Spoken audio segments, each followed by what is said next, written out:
ሰላም ጤና ይስጥልን በመላው ዓለም የምትገኙ የኢትዮጵያ ኦርቶዶክስ ተዋሕዶ ቤተክርስቲያን የመገናኛ ብዙሃን ተከታታዮች ይህ ዜና ቤተክርስቲያን ነው።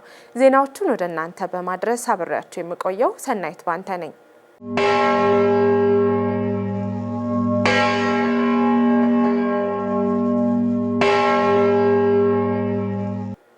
ወደ ቀዳሚ ዜናችን እንለፍ። ብፁዕ አቡነ ሳዊሮስ የመንበረ ፓትርያርክ ጠቅላይ ቤተ ክህነት ዋና ስራ አስኪያጅ የደቡብ ምዕራብ ሸዋና የሸገር አህጉረ ስብከት ሊቀ ጳጳስ ከየትኛውም የግል ጉዳይ ቅድስት ቤተ ክርስቲያንን ማስቀደም እንደሚገባ አሳሰቡ። ብፁዕነታቸው ይህን መልእክት ያስተላለፉት የቤቶችና ሕንፃዎች አስተዳደር ልማት ድርጅት ዓመታዊ ሪፖርት በቀረበበት መድረክ ነው። ተጨማሪ አለን። በኢትዮጵያ ኦርቶዶክስ ተዋሕዶ ቤተክርስቲያን ቤቶችና ሕንፃዎች አስተዳደርና ልማት ድርጅት በ2018 ዓመተ ምህረት የበጀት ዓመት የተከናወኑ ስራዎች ሪፖርት ብፁዕ አቡነ ሳዊሮስ የጠቅላይ ቤተ ክህነት ዋና ስራ አስኪያጅ የደቡብ ምዕራብ ሸዋና የሸገር ከተማ አህጉረ ስብከት ሊቀ ጳጳስ በተገኙበት ቀርቧል። በቀረበው ሪፖርት እንደተገለጸው ድርጅቱ ከመቼውም ጊዜ በላይ መሻሻል ያሳየ ሲሆን አሰራርን ከማዘመን እንዲሁም ግልጽ ከማድረግ ጀምሮ በዘንድሮ ዓመት የተገኘው ገቢ ከ18 ሚሊዮን ብር በላይ ብልጫ አሳይቷል። ለቤተ ክህነቱ ትልቅ የገቢ ምንጭ ቤቶችና ሕንፃዎች አስተዳደርና ልማት ድርጅት ነው ያሉት ብፁዕነታቸው በጋራ በመስራት ያመጣችሁት ውጤት ተጠናክሮ እንዲቀጥል መበርታትና መስራት አለባችሁ ያሉ ሲሆን ለታየው ለውጥና አሰራርም አመስግነዋል። አሁንም መበርታት ያስፈልጋል። አሁንም መጠናከር ያስፈልጋል። ይሄ እንግዲህ ለቤታችን ትልቁ መስሪያ ቤት ስለዚህ ቤት ዋናው ትልቁ ቤቶች ነው። ቤቶችና ሕንፃዎች ናቸው። መጋቢው ትልቁ መጋቢ ለዚህ ቤት እሱ ስለሆነ እንግዲህ ስራ በሚበዛበት ነገሮች የሚበዙበት ቦታ እሱ ነውና ስለዚህ አሁንም ቢሆን በጥንቃቄ አድርጋችሁ ከዚህ የተሻለ ደግሞ እንዲሆን አሰራራችን ግልጽ እንዲሆን አሁን አሰራራችን ሁለመናችን ግልጽ እንዲሆን መበርታት በጣም ያስፈልጋል። ነገሮች ይስተካከላሉና አንድ አይነት ሆናችሁ ስራችሁን የተሻለ ስራ እንድትሰሩ ጥሩ ሪፖርት አይደለም የሚሰማው የነበረው ብዙ ችግሮች ናቸው የሚሰሙት እንጂ መልካም ስራ ጥሩ ተሰርቷል ብሎ አይነገርም ነበርና ይሄ የመጀመሪያው ጊዜ ነው ማለት ነው። ይሄ የመጀመሪያው ጊዜ ነው፣ ጥሩ ነው። ለወደፊት ደግሞ ለሚቀጥለው ጊዜ በተሻለ ሁኔታ አሻሽላችሁ አንድ ሆናችሁ አንድ ድምጽ ሆናችሁ አንድ ስትሆኑ ነው ስራ የሚቃናውና አንድ ብቻ ደህና ቢሆን ሌላው ካላገዘ ምንም ዋጋ የለውም እና ተባብራችሁ በጋራ ሆናችሁ ስራችሁን መስራት ይገባችኋል። አሁን እንግዲህ መልካም ስራ ሰርተናል፣ ቤቶች ተሻሽለዋል፣ ጥሩ ውጤት መጥቷል፣ በሁሉም ጥሩ ውጤት መጥቷል ተብሎ ለቅዱስ ሲኖዶሱ መቅረብ የሚገባል። ስለዚህ የሚፈለገው ይሄ ነው። የሚፈለገውም ይሄ ስለሆነ ስለዚህ በርቱ ጠንክሩ ለማለት ፈልጌ ነው። በአሰራር ላይ ግድፈት የሚያመጣው ቤተክርስቲያንን ማስቀደም ባለመቻል ነው ያሉት ብፁዕነታቸው ሁላችንንም የሰበሰበችን ቅድስት ቤተክርስቲያንን በታማኝነትና በቅንነት ልናገለግላት ይገባል ብለዋል። ቻችን ምንድነው የኛ ችግር? ከድርጅቱ ከቤተክርስቲያኒቷ ራሳችንን እያስቀደምን ነው የምንቸገረው። ቅድሚያ ለራሳችን እየሰጠን ቅድሚያ ግን መስጠት ያለብን ለቤተክርስቲያኒቷ ነው። የሰበሰበችን እዚህችው ያገናኘችን እቺ ቤተክርስቲያን ናት። ቤተክርስቲያኒቷ ባማቻቸልችን ላይ ቁጭ ብለን ነው አሁን የምንነጋገረው። እሷን ማስቀደም ግን ያስፈልጋል። እሷን የሰበሰበችን ያመጣችን እሷ ስለሆነች ለቤተክርስቲያናችን ቅድሚያ ሰጠን ከዛ በኋላ ደግሞ ለሁለተኛው ራሳችን ብናረግ በጣም የተሻለ ነውና አካሄዳችን አሰራራችን ሁሉ በጣም የተሻለ መሆን አለበት። መንገድ እየለቀቀ ነው እንግዲህ አሁን ችግሮች የሚመጡት። ስለዚህ አሁን የተሰሩ ስራዎች በጣም ብዙ ናቸው። ብዙ ለውጦች ተደርገዋል፣ ቤቶች ታድሰዋል። እንደገና ደግሞ ይሄ ኢንፎርሜሽን ቴክኖሎጂ ኢንተርኔት ዘመናዊ የደንበኞቻችን በዚህ በኦንላይን ላይ እንዲከፍሉ የማድረግ ይሄ በጣም የተሻለ ነው።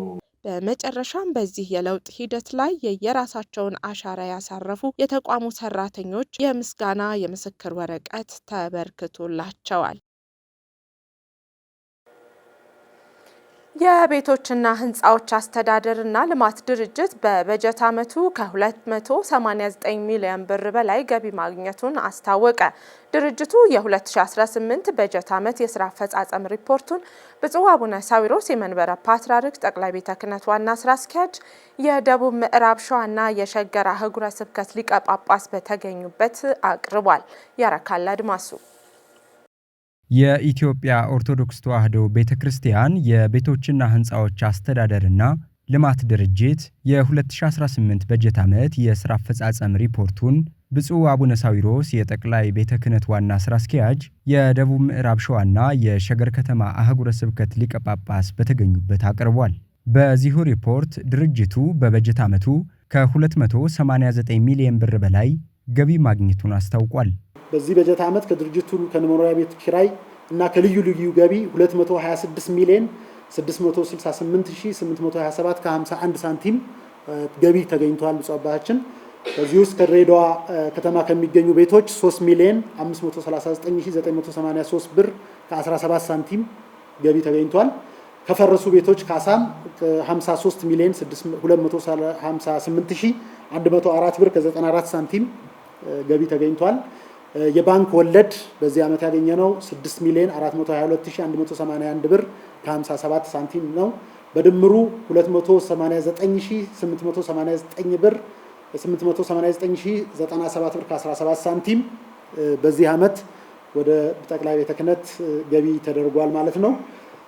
እንግዲህ የበጀት ዓመቱ ገቢ በእድገት ሲታይ ከአምናው ጋር ሲነጻጸር 18 ሚሊዮን 562565 ብር ከ21 ሳንቲም ብልጫ ተመዝግቧል ከአምናው የገቢ ጋር ሲታይ። ከዚህ ባሻገር ድርጅቱ አሰራሩን ዘመናዊና ግልጽ ለማድረግ የራሱን ድረገጽ ይፋ ከማድረጉ በመለስ ከአባይ ባንክ ጋር በመተባበር የሞባይል ባንኪንግና የደወል ስርዓት ተግባራዊ ማድረጉ ተነግሯል። አጠቃላይ ስራዎቻችንን ኔትወርክ ክድ የማድረግ የሂሳብ አሰራራችን በዘመናዊ ቴክኖሎጂ እንዲደገፍ የማድረግ የዌብሳይት በበለጸገው ዌብሳይት አማካኝነት በፌስቡክ፣ በቲክቶክ እና በተለያዩ የመገናኛ አውታሮች ደግሞ መረጃዎችን የማስተላለፍ ስራ እንድንሰራ ነው ብዙ ጊዜ ወስደን የሰራ ነው። ተግባራዊ አድርገናል።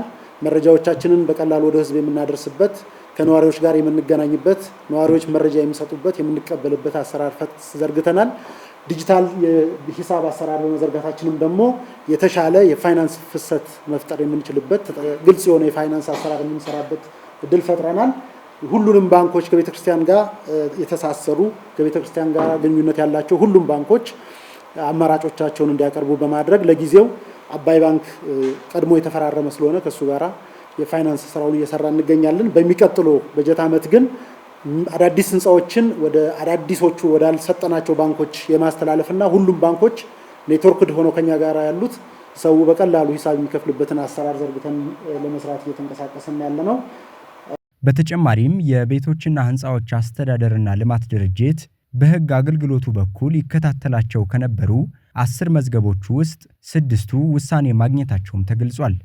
በፍርድ ቤቶች የተያዙ በርካታ ኬዞች አሉን። በ2018 ዓ.ም ወደ 10 አይነት መዝገቦች ነበሩ በፍርድ ቤት ተይዞ የነበሩ ክሶች።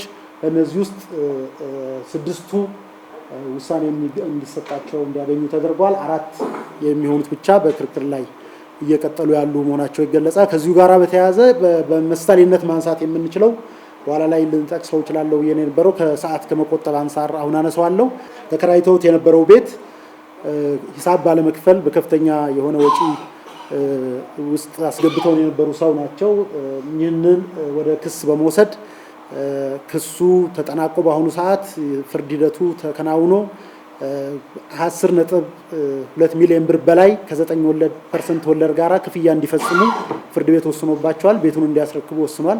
አሁን የፍርድ አፈጻጸም ላይ ነው ያለነው። እቃው በሐራጅ ይሸጣል በቅርብ ጊዜ ውስጥ። የኢትዮጵያ ኦርቶዶክስ ተዋሕዶ ቤተክርስቲያን የቤቶችና ህንፃዎች አስተዳደርና ልማት ድርጅት ከ559 በላይ የንግድ ቤቶችን 425 ገደማ ቤቶችን በአጠቃላይ 984 ቤቶችና ህንፃዎችን የሚያስተዳድር የቅድስት ቤተ ክርስቲያን ከፍተኛ ገቢ ማስገኛ ተቋም መሆኑ ይታወቃል።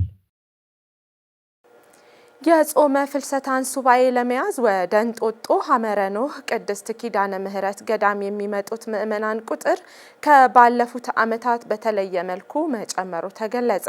የገዳሙ አስተዳደርም ምዕመናንን በተገቢው መንገድ ለማስተናገድ ሰፊ ቅድመ ዝግጅት ማድረጉን አስታውቋል።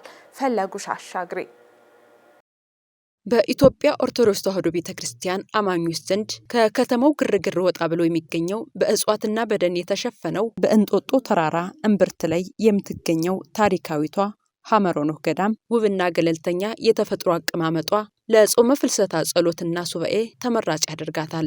የገዳሙ አፈ መምህር የሆኑት መላከ ፀሐይ አባ ቀለም ወርቅ አዳሙ እንደተናገሩት ገዳሙ የቀደሙ አባቶች ቃል ኪዳን ኃይልና ረዴት ያለበት ቅዱስ ስፍራ በመሆኑ ሕዝበ ክርስቲያኖች ልመናቸውና ጥያቄያቸው በፍጥነት መልስ የሚያገኝበት ቦታ ነው። አክለውም መላከ ፀሐይ አባ ቀለም ወርቅ ገዳሙ የዘንድሮውን የጾመ ፍልሰታ ሱባኤ ለሕዝበ ክርስቲያኑ ምቹ ለማድረግ ሰፊ ስራዎች መስራቱን ገልጸዋል። የሕዝበ ክርስቲያኖች ቁጥርም አስቀድሞ ከተገመተው በላይ በእጥፍ መጨመሩን ጠቅሰው የተደራጀ ማረፊያ ቦታ፣ አስፈላጊ አገልግሎቶችና አስተማማኝ የጸጥታ ጥበቃ ሕዝበ ክርስቲያኑ ያለምንም ስጋት ሙሉ ጊዜያቸውን በጸሎትና በንስሐ ሕይወታቸውን እንዲያሳልፉ ምቹ ሁኔታ መፈጠሩን አስረድተዋል። በገዳማችን መግለጫ ተሰጥቷል። ከ10 ሺህ እጥፍ ነው የመጣው ማለት ይቻላል። እና ያ ስለሆነ ካምነው እጅግ ለውጥ አለ። ብዙ በርካታ ምዕመናን ወጣቶችም ሽማግሌዎችም ሕፃናት ሳይቀሩ አሉና በጣም ደስ ይለናል። ለውጥ አለ። ካለፉት ጊዜያት ወይም ዓመታት ተመክሮ በመውሰድ ትልቁና ዋናው የቤት ችግር ነበር። የመጠለያ ምዕመናን እኛን ብለው ገዳሟን ብለው ኪዳነ ምህረትን ብለው ሲመጡ ትልቁና ዋናው መጠለያ ነበር። ባለፈው መግለጫ ተሰጥቷል። ይሁን እንጂ ይሄ አዲስ ህንጻ 1200 ካሬ ላይ ያረፈ የአባቶች አበው መነኮታት ማረፊያና እንዲሁ ሁለገብ ህንጻ ነው። ስለዚህ ይቺ 15 ቀን ግን ተቋርጦ የሚመናን ስለሆነ የሰሩትም የነሱ ነው፣ አገልግሎትም የነሱ ነው በማለት ብዙ በርካታ ምዕመናን ሲሉ የሚቸገሩት ስለሆነ ማረፊያ ህንጻው ላይ በደንብ አዘጋጅተን አሁን ያለው ነገር ወገኖቻችን ክርስቲያኖች ለሱባኤ የመጡ እዚያ አሳርፈናል። እነሱም እየተደሰቱ ነው። ማረፊያ ብቻ ሳይሆን መጸዳጃም ችግር ነበረ። ሲመጡ በጣም ይንገላቱ ነበር እና ከተለያየ ቦታ ስለሚመጡ እንዳይቸገሩ ማረፊያውን ህንጻው ለጊዜው ስራው ተቋርጦ እዚያው እንዲያርፉ መጸዳጃም ደግሞ ከ105 ያላነሰ እንደዚሁ አዘጋጅተን በሚገባ ተቀብለን ምዕመናን ይሄንን ካለፈው ለውጥ አለ ብለን እንወስዳለን። ዲያቆን እስጢፋኖስ ይህች ቤተክርስቲያን የበርካታ ምዕመናን ጸሎትና ልመና የሚሰማባት ቦታ መሆኗን ገልጸዋል። ሐመረ ኖህን እንኳን እዚህ ቦታ መጣ ከጀመርኩኝ በ7 ዓመቴ ነው። አሁን እዚህ ቦታ መጣ ከጀመርኩኝ 35 ዓመቴ ነው።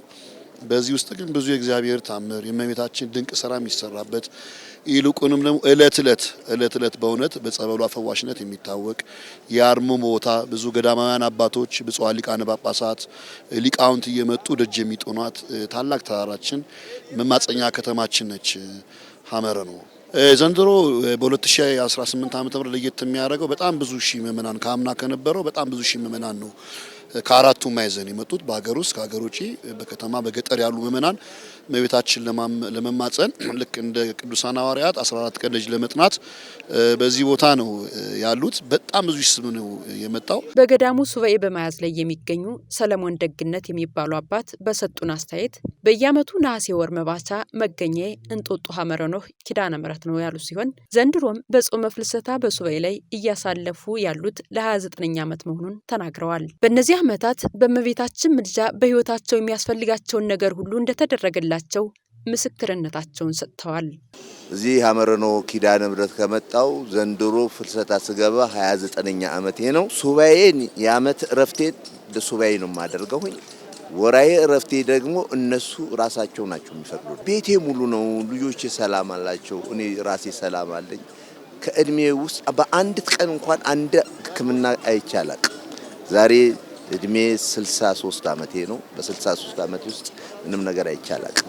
ታምሜም አይቻላል። በአሁኑ ጊዜ በገዳም ውስጥ በግንባታ ላይ የሚገኘው የአባቶች ማረፊያ ህንጻ አንዱ የትሩፋት ስራ በመሆኑ ህዝበ ክርስቲያኑ ግንባታው እንዲጠናቀቅ ተገቢውን ትብብር ማድረግ እንደሚገባው ጥሪ ቀርቧል። እንግዲህ ምዕመናን እዚህ ቦታ ስንመጣ የትሩፋት ስራ መስራት አለብን፣ የአገልግሎት ስራ መስራት አለብን ብዬ አምናለሁ።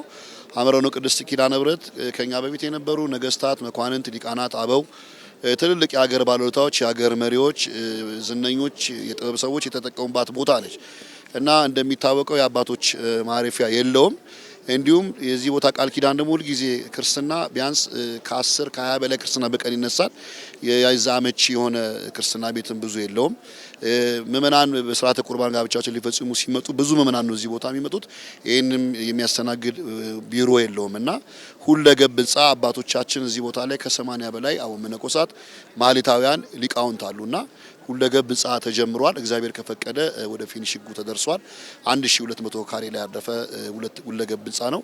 ስለዚህ በኢትዮጵያ ኦርቶዶክስ ተዋሕዶ ቤተክርስቲያን መገናኛ ብዙኃን የመራገር የሚከታተሉ ኦርቶዶክሳውያን እዚህ ከመጣና አይቀር የበረከት ስራ አብረን እየሰራን ህንጻችንንም ያው በጌጠኛ ቤት ልማት ይሁን ስለሚል ህንጻችንንም እየጨረስን ያባቡ ማረፊያን እንዲሁም ደግሞ ሱባኤያችንን በረከት እንድናገኝ መልእክት አስተላልፋለሁ። የምናስተላልፈው መልእክት ቢኖር ዛሬ ይሄ ቤተክርስቲያን የሁላችንም ነው። ቅርስ ነው አስቀምጠን እንሄደው ያለው ተረባርቦ ያለውን አድርገን ለዛሬ አመት አልቆ ሁሉ ነገር አባቶች ገብተው በአዳራሹ ላይ ደግሞ ምእመናኑ እንዲቀመጥበት እንዲያርፍበት እንዲደረግ ሁሉም ሰው መረባረብ አለበት ብዬ ይሄን ነው ማስተላልፈው።